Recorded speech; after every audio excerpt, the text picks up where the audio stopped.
Hello everyone, I'm George from Ireland, so thanks for coming to my live video. I haven't done these for ages, it wouldn't let me do them for a while, but I think I get more hits this way. It's got a certain currency.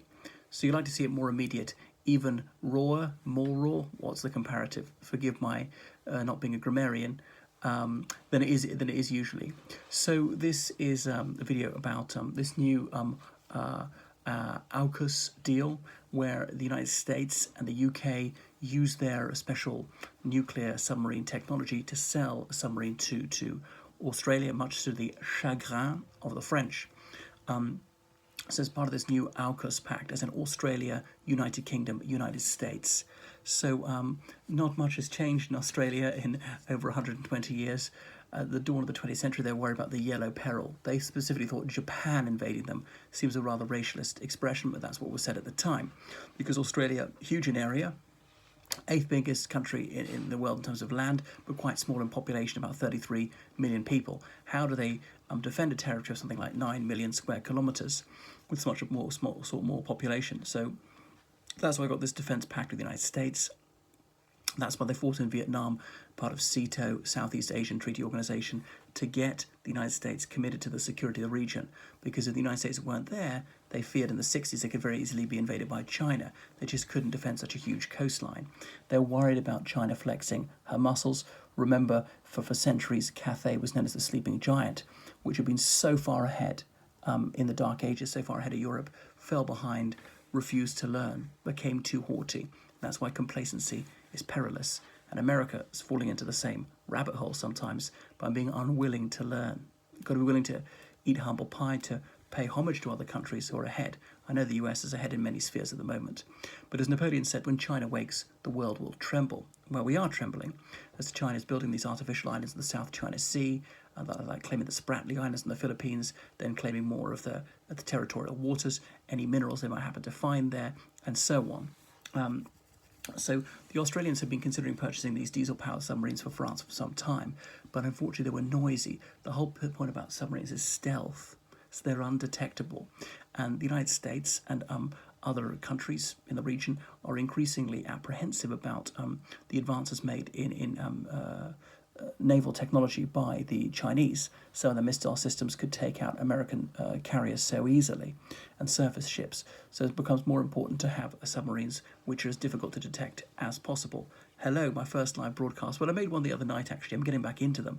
For some reason, these were impermissible for me. Facebook wouldn't allow me to do them for some time. Not Facebook, forgive me. What are we on? I'm on YouTube right now. So anyway, the UK and the United States had this technology exclusively. I don't know who developed it. So remember, since Brexit, the British government's been talking about global Britain. That's been much mocked. There's long been a cordial relationship with Australia, which to an extent sprang from Britain's womb. Now, the Australians, they don't like this cultural cringe being talked down to. The old idea of the mother country, that's long gone. Some Australians say they're an Asian Pacific country. Asia Pacific country, and of course plenty of Australians have got no ancestral connection to the British Isles whatsoever. They're Chinese Australians, they're Indian Australians, they're Vietnamese Australians, and so forth. They're Croatian Australians, Polish Australians, but nevertheless about 50% of them have origins in the British Isles.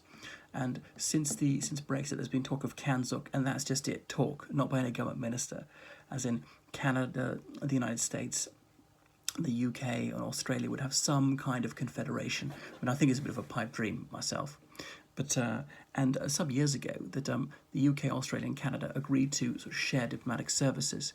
If there happened to be, let's say, an Australian embassy in some country, Canada and or the UK weren't represented there, then Canadian and British citizens could use the consular services provided by the Australians, and vice versa. There'll be mutuality to this agreement.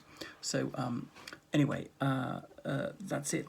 So the British defence sector is, of course, a rival to the French defence industry, and they've managed to scoop the French to sell some armaments to Canberra, and obviously Paris is miffed. Who wouldn't be dischuffed by this? They've missed out on a lucrative contract, but that's capitalism. That's the market. If you're selling something for a better price or better quality or whatever, it's just better value for money, then someone is going to buy that other product. The most attractive product. So that's it. Now, the UK and France have cooperated in defence for some years. Under David Cameron, there was, I think, some French troops being deployed to, I think it was Mali, one of France's quondam colonies in Africa, and it was a British military transport aircraft which actually flew the French soldiers to the African country. Anyway, this is somewhat damaged bilateral relations. The French are stung by this. Anyway, and they said, well, you're doing this, you're wronging your ally. Remember, France is a founder member of NATO, founded back in 1949. The United States, the UK, many countries, I think it's 28 countries, are NATO members. Canada, Turkey, and most Western European countries are members of that. Turkey, obviously, NATO extends as far as like Romania or indeed Estonia. Countries like Ukraine and Georgia are very keen to join. But, NATO countries have often rowed over the years. Turkey and Greece even briefly came close to war in the mid-90s. But anyway, I think this pact will calm down. It's not really going to damage the US. What's France going to do? Okay, they've got like French cooperation on other issues. And there's really no pushback in the United States. There is really no identifiable French community. French Americans are very thin on the ground. Often their ancestors arrived many centuries ago. And they're French Canadians who became Americans, all right, but they haven't come via Canada. They don't really identify with the French Republic today, even if they've kept the French language going. So anyway, the French have lost out on $37 billion, US dollars, that is. There were 12 conventional submarines they're going to build, but they were too easy for the Chinese to detect in the sea. So the French have reacted very strongly. Quai d'Orsay has recalled its ambassadors to the United States and Australia as a signal of their displeasure, but this is not going to be changed, and apparently Australia's broken the contract on this.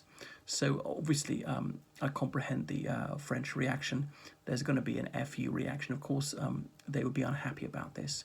But they might be able to cause trouble for the UK and other areas. Already there's a dispute about illegal immigrants. There's illegal immigrants in France. The French police sometimes saying, just go to Sangatte, this camp very close to the Channel Tunnel, and cross illegally on boats to the English Channel, get to the United Kingdom, and then you're the UK's problem. The UK's got to look after you. That's part of the UK's fault for being a soft touch, or the United Kingdom not having compulsory ID cards. Because in every other EU country, sorry, the UK is no longer part of the EU, in every EU country save the Irish Republic, all adults must carry ID cards in public at any time, so the police can instantly find out whether you're legally in the country or not. In the UK, they don't, so it's more difficult to identify these people. So that's it. So good news for the United Kingdom, obviously financially and militarily. On the other hand, would it drag the United Kingdom into a conflict they could otherwise avoid? I mean, China is rising and rising. It's got this turbocharged economy, all right, slowed a little bit. They do have some troubles ahead. What are the storm clouds on the horizon? Their sort of demographic death spiral.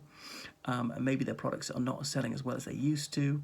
And even pollution is killing them. They're having to take steps about that. So their ethnic minorities are growing. The Han Chinese are largely not growing as a percentage of the population. I mean, none of these are unmanageable. So we mustn't overstate the travails that China faces. Could be far, far worse. They're still far mightier than they've ever been in their history. They didn't project power into all continents long ago as they do today, even when they were technologically and scientifically a world leader. So that's it. Would this have happened if the UK was still in the European Union? That's dubious. There might have been unbearable pressure not to do so. Remember that Treaty of Lisbon saying, pursue the same foreign policy in a spirit of loyalty and solidarity. By the way, these nuclear submarines for Australia, they're nuclear powered. They're not launching nuclear missiles. The advantage of a nuclear powered submarine is that they can stay submerged for much, much longer. Diesel powered ones have to come to the surface far more frequently. All right, so I think that's everything for the moment. I hope you enjoyed this. So please donate to me with the greatest possible liberality on PayPal, georgecallahan79@gmail.com. That's all small letters, GeorgeCallahan79@gmail.com. Book online lessons on me in history, politics, citizenship, religious studies, English language, English literature, French, geography, anything of that nature. I'm a tour guide in Londinium, and I help people with essays, theses, dissertations, interview preparation, and so forth. Toodle pip. So how do I log off this thing? And yeah, make sure you, everybody, remember to guard your privacy and abide by community rules. That's popped up. I think I have. Wow, they can listen to what I'm saying. I'm just telling you how you can pay me.